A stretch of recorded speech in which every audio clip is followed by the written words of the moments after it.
हरिओम। जय विश्वनाथ। हर हर महादेव।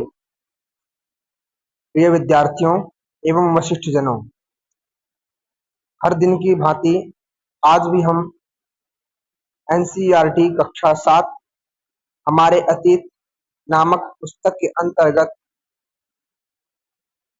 दिल्ली 12वीं शताब्दी से 15वीं शताब्दी तक के विषय में अध्ययन करेंगे। गत कक्षा में हमने इसी ग्रंथ का दूसरे अध्याय का अध्ययन किया था, नए राजा एवं उनके राज्य नामक विषय का। इसी क्रम में आगे हम बढ़ेंगे। आज देखिए क्या कहते हैं। यह हमारे दिल्ली के विषय में हम अध्ययन करेंगे। हमने अध्याय 2 में देखा कि कावेरी डेल्टा जैसे क्षेत्र बड़े राज्यों के केंद्र बन गए। क्या आपने ध्यान दिया कि अध्याय 2 में ऐसे कई राज्य का विषय नहीं है जिसकी राजधानी दिल्ली रही।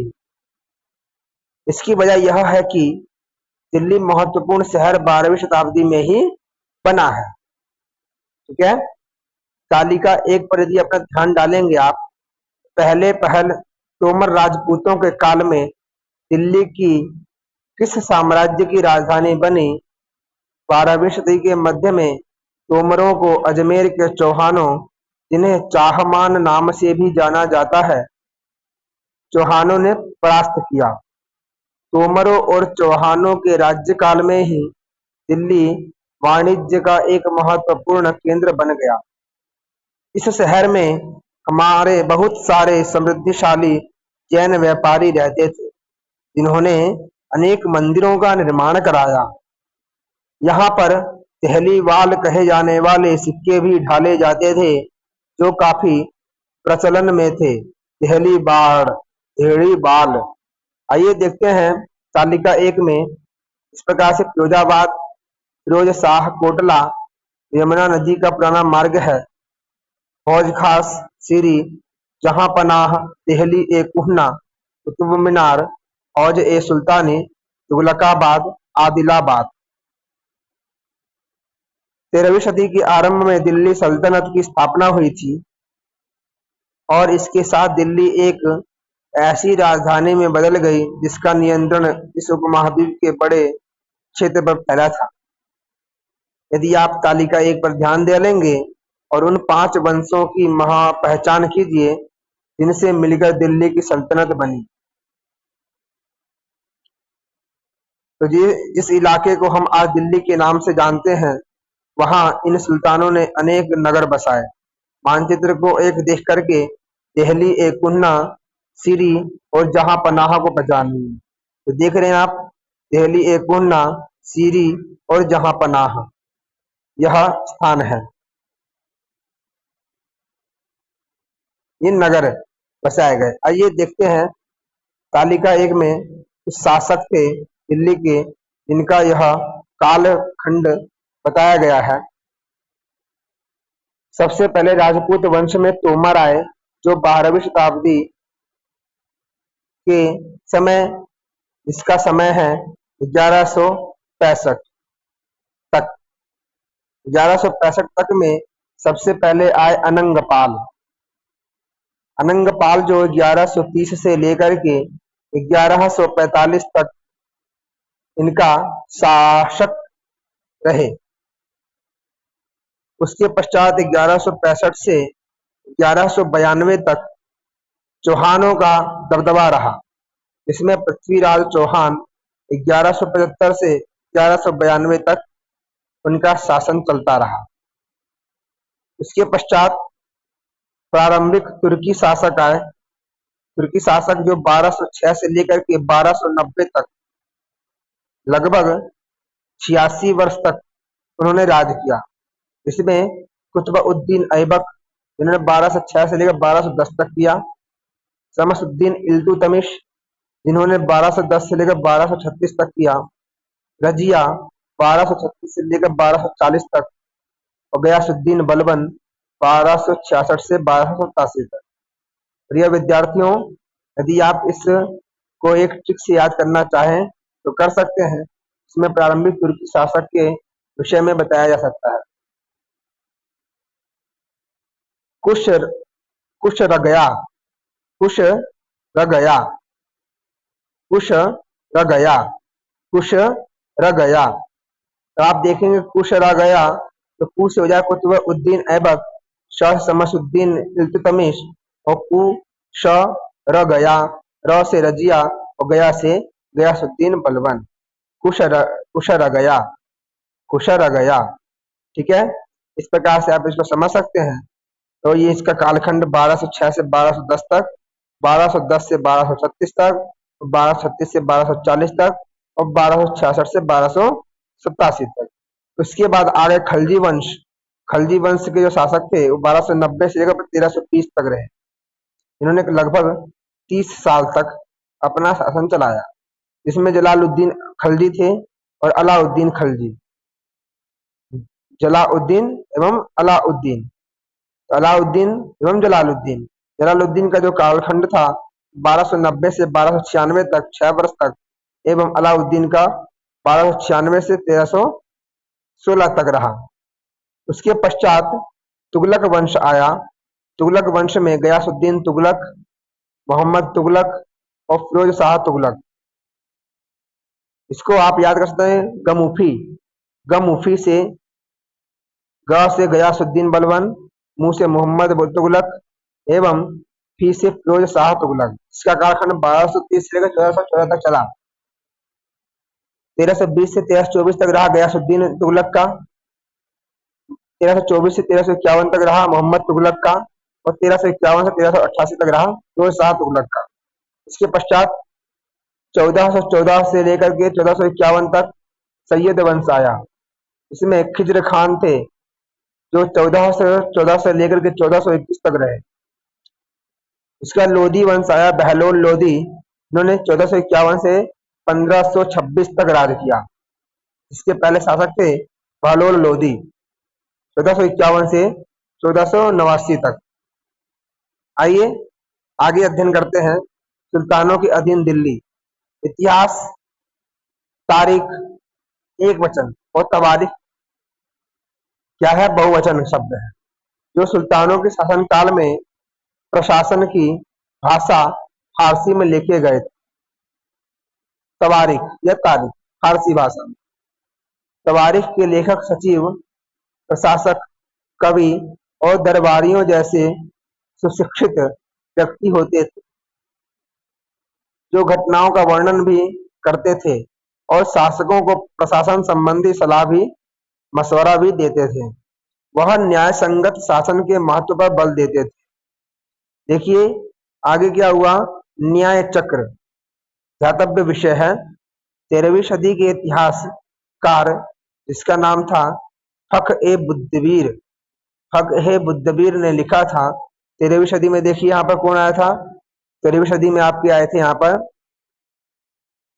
खलजी वंश एवं तुगलक वंश का इसमें विषय आता है। तो इसी में फख-ए-बुद्दीर ने लिखा कि राजा का काम सैनिकों के बिना नहीं चल सकता है, लेकिन वेतन के बिना नहीं जी सकते। वेतन आता है किसानों से एकत्रित किए गए राजस्व से, और किसान भी राजस्व तभी चुका सकेंगे जब वह खुशी से और प्रसन्न से हो। ऐसा तभी हो सकता है जब राजा न्याय और ईमानदार प्रशासन को बढ़ावा दे। देखिए ये कुछ और बातें ध्यान में रखें। तवारीख के लेखक नगरों में, विशेष करके दिल्ली में रहते थे, गांव में शायद ही कभी रहते हों। वे प्रायः अपने इतिहास सुल्तानों के लिए उनसे ढेर सारे इनाम इकराम पाने की आशा में लिखा करते थे। ये लेखक प्रायः शासकों को जन्मसिद्ध अधिकार और लिंग भेद पर आधारित आदर्श समाज व्यवस्था बनाए रखने की सलाह देते थे। उनके विचारों से सारे लोग सहमत नहीं होते थे। जन्म सिद्ध अधिकार क्या है? जन्म के आधार पर विशेषाधिकार का दावा करना। उदाहरण के लिए लोग मानते थे कि कुलीन व्यक्तियों को कुछ खास परिवारों में जन्म लेने के कारण शासन करने का अधिकार विरासत में मिलता है। ठीक है।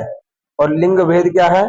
स्त्रियों तथा पुरुषों के बीच सामाजिक तथा शरीर रचना के संबंधी अंतर।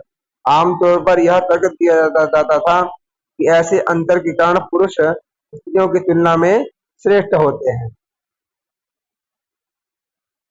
सन 1236 में सुल्तान इल्तुतमिश की बेटी, जो 1236 से 1240 तक रही, इल्तुतमिश की बेटी रजिया सिंहासन पर बैठी। यहाँ पे हमने बात किया था, देखिए, इल्तुतमिश,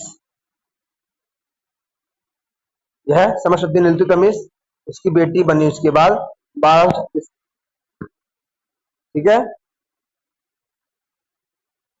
उस युग के इतिहासकार मिन्हाज ए सिराज ने स्वीकार किया कि वह अपने सभी भाइयों से अधिक योग्य है और सक्षम थी, लेकिन फिर भी वह एक रानी के शासक के रूप में मान्यता नहीं दे पा रहा था।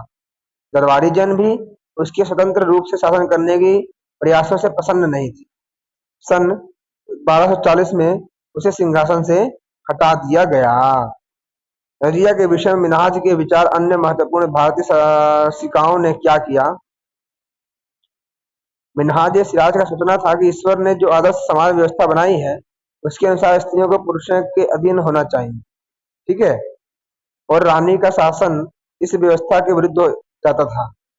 इसलिए वह पूछता है, खुदा की रचना के खाते में उसका ब्यौरा चूंकि मर्दों की सूची में नहीं आता, इसलिए इतनी शानदार खूबियों से भी उसे आखिर हासिल क्या हुआ?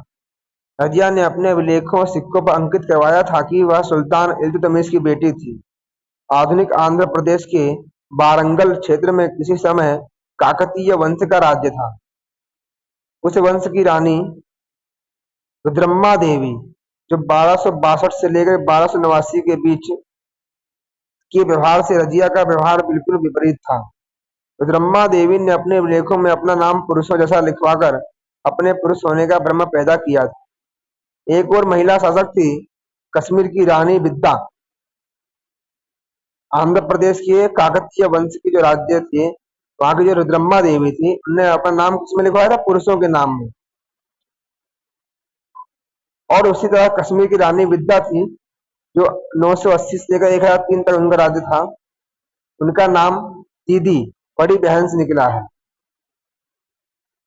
जाहिर है, स्वाभाविक है कि प्रजा ने अपनी प्रिय रानी को यह स्नेह भरा संबोधन दिया होगा। ठीक है।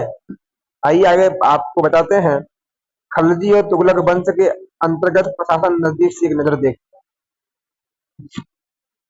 दिल्ली सल्तनत जैसे विशाल साम्राज्य के समेकन के लिए विश्वसनीय सूबेदारों तथा प्रशासकों की जरूरत थी।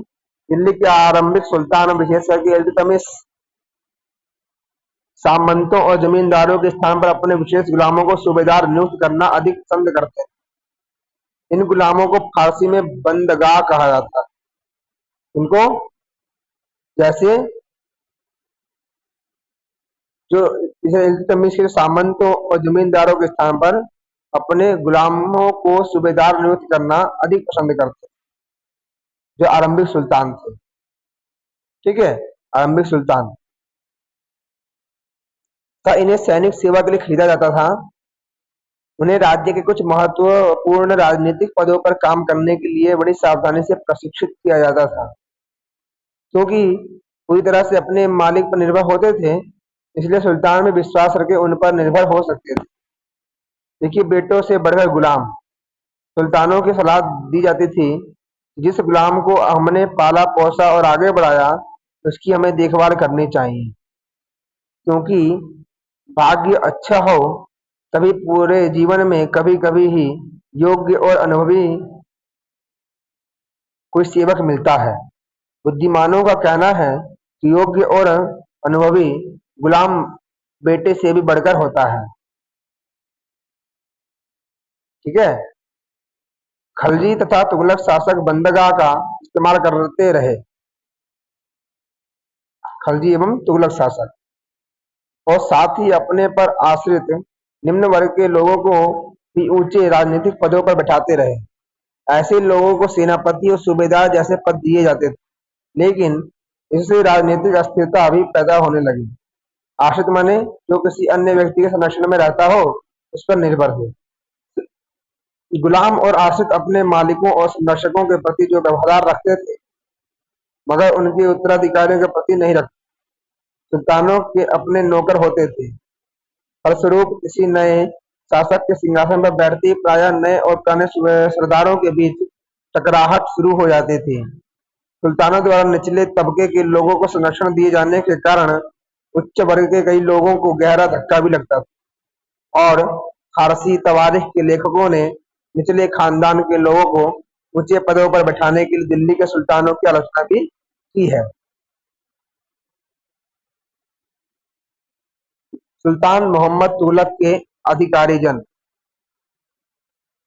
सुल्तान मोहम्मद तुगलक ने अजीज खुम्मार नामक कलाल, शराब बनाने वाले बेचने वाला, फिरोज हज्जाम नामक नाई, मनका तब्बाख नामक बावर्ची और लड्ढा शाह पीरा नामक मालियों को ऊंचे प्रशासनिक पदों पर बैठाया था। मोहम्मद तुगलक ने 14वीं शताब्दी के मध्य के इतिहासकार जियाउद्दीन बर्नी ने इन नियुक्तियों का उल्लेख हिंदुस्तान के राजनीतिक विवेक के नाश और शासन करने की अक्षमता के उदाहरणों के रूप में किया है। पहले वाले सुल्तानों की ही तरह खलजी और तुगलक शासकों ने भी सेना नायकों को भिन्न भिन्न आकार के इलाकों को सूबेदार के रूप में नियुक्त किया। ये इलाके इक्ता कहलाते क्या कहलाते थे? इक्ता कहलाते थे और इन्हें संभालने वाले अधिकारी इक्तदार या मुफ्ती कहे जाते थे। मुफ्ती का फर्ज था सैनिक अभियानों का नेतृत्व करना और अपने इक्तों में कानून और व्यवस्था बनाए रखना। अपने सैनिक सेवाओं के बदले वेतन के रूप में मुफ्ती अपने इलाकों से राजस्व की वसूली किया करते थे।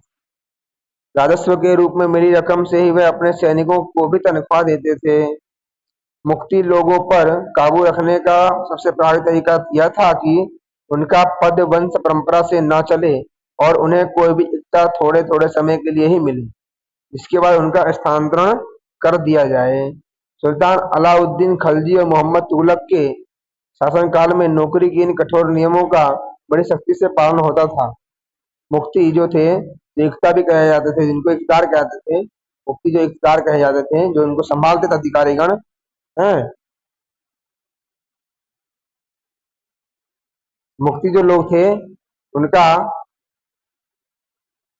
राज्य द्वारा निर्धारित कर ही वसूलें और तय संख्या के अनुसार सैनिक रखें, ऐसा ध्यान रखा जाता था। जब दिल्ली के सुल्तान शहरों से दूर आंतरिक इलाकों को भी अपने अधिकार में ले आए तो उन्होंने भूमि के स्वामी, सामंतों और अमीर जमींदारों को भी अपनी सत्ता के आगे झुकने के लिए बाध्य कर दिया। अलाउद्दीन खलजी एवं उनके शासनकाल में भू राजस्व के निर्धारण और वसूली के कार्य को राज्य अपने नियंत्रण में ले आया। स्थानीय सामंतों से कर लगाने का अधिकार छीन लिया गया, बल्कि स्वयं उन्हें भी कर चुकाने को बाध्य किया गया। सुल्तान के प्रशासकों ने जमीन की पैमाइश की और इसका हिसाब बड़ी सावधानी से रखा। कुछ पुराने सामंत और जमींदार राजस्व के निर्धारण और वसूली अधिकारी के रूप में सल्तनत की नौकरी करने लगे। उस समय 3 तरह के कर थे।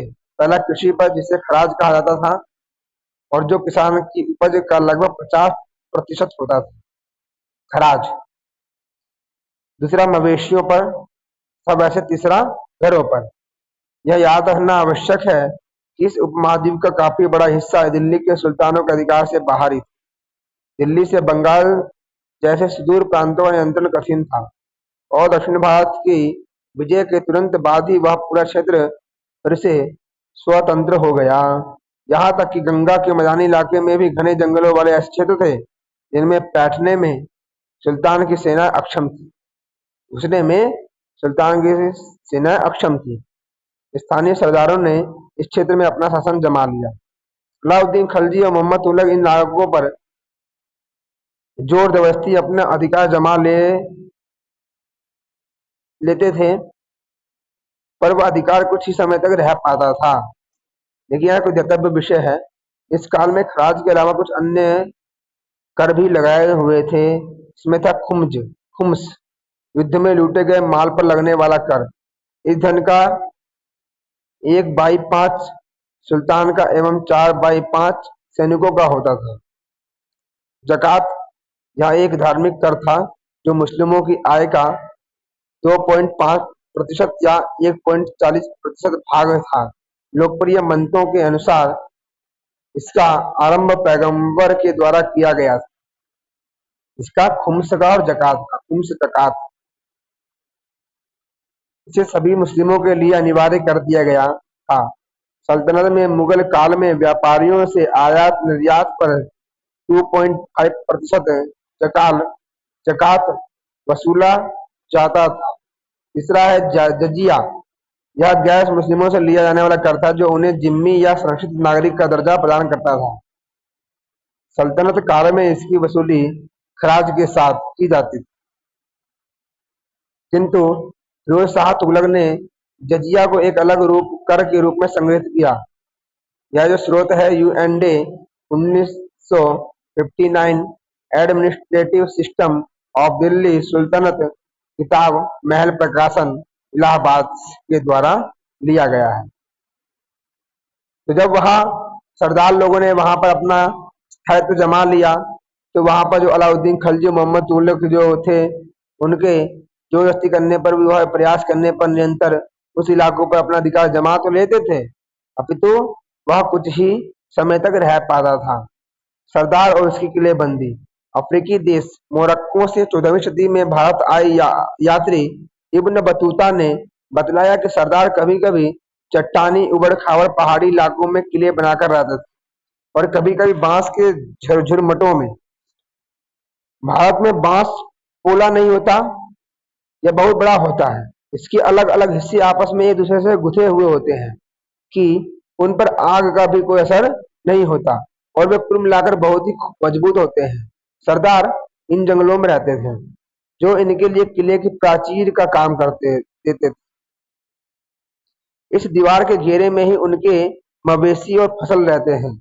अंदर ही पानी भी उपलब्ध रहता है। ठीक है, अर्थात वह एकत्रित हुआ वर्षा का जल, इसलिए उन्हें प्रबल बलशाली सेनाओं के बिना हराया नहीं जा सकता था। ये सेनाएं जंगल में घुस करके विशेषकर से तैयार किए गए औजारों से, शस्त्रों से बांसों को काट डालती है। ये कौन लिखा? अफ्रीकी देश के जो थे मोरक्को, उन्होंने 14वीं शताब्दी के जो थे इब्न बतूता ने यह बात बताई। आइए आगे देखते हैं। चंगेज खान के नेतृत्व में मंगोलों ने 1219 में उत्तर पूर्वी ईरान में ट्रांस ऑक्सियाना, आधुनिक जो है उज्बेकिस्तान है, पर हमला किया और इसके शीघ्र बाद ही दिल्ली सल्तनत को उनका धावा झेलना पड़ा। अलाउद्दीन खिलजी और मोहम्मद तुगलक के शासन कालों के आरंभ में दिल्ली पर मंगोलों के धावे बढ़ गए। इससे मजबूर होकर दोनों ही सुल्तानों को एक विशाल स्थानीय सेना खड़ी करनी पड़ी। इतनी विशाल सेना को संभालना प्रशासन के लिए भारी चुनौती थी। 15वीं शताब्दी एवं 16वीं शताब्दी के सल्तनत तालिका एक फिर से देखिए, आप पाएंगे कि तुगलक वंश के बाद 1526 तक दिल्ली तक आगरा पर सैयद तथा लोधी वंश का राज्य रहा। तब तक जौनपुर, बंगाल, मालवा, गुजरात, राजस्थान तथा पूरे दक्षिण भारत में स्वतंत्र शासक उठ खड़े हुए थे। उनकी राजधानियां समृद्ध हुई थी और राज्य फल फूले रहे थे। इसी काल में अफगानिस्तान तथा राजपूतों जैसे नए शासक समूह में भी उभरे। इस काल में स्थापित राज्यों में से कुछ छोटे तो थे पर शक्तिशाली थे, बलशाली थे और उनका शासन बहुत ही कुशल तथा सुव्यवस्थित प्रक्रिया से चल रहा था। शेर शाह सूरी जो 1540 से लेकर 1545 तक उन्होंने बिहार में अपने चाचा के एक छोटे से इलाके के प्रबंधक के रूप में काम शुरू किया था और आगे चलकर उसने इतनी उन्नति की कि मुगल सम्राट हुमायूं जो 1530 से लेकर 1540 तक, 1555 से 1556 तक उसको चुनौती दे दी और परास्त कर दिया। शेर शाह ने दिल्ली पर अधिकार करके स्वयं अपना राजवंश स्थापित किया। सूर्यवंश ने केवल 15 वर्ष 1540 से लेकर 1555 तक शासन किया, लेकिन इसके प्रशासन ने अलाउद्दीन खिलजी वाले कई तरीकों को अपना करके उन्हें और भी चुस्त बना दिया। सम्राट अकबर 1556 से लेकर 1605 तक जब मुगल साम्राज्य को समेकित किया तो उसने अपने प्रतिमान के रूप में शेरशाह की प्रशासन व्यवस्था को ही अपनाया था। ये विद्यार्थियों, यहाँ देखिए ध्यातव्य विषय, इक्ता क्या है, तारिक क्या है, गैरिसन क्या है, मंगोल क्या है, लिंग क्या है और खराज क्या है, सबके विषय में आप अध्ययन कर चुके हैं। आशा करते हैं आपको यह पाठ भली भांति समझ में आया होगा और मिलते हैं आपके साथ अगले पाठ के साथ। तब तक के लिए जय विश्वनाथ, हर हर महादेव।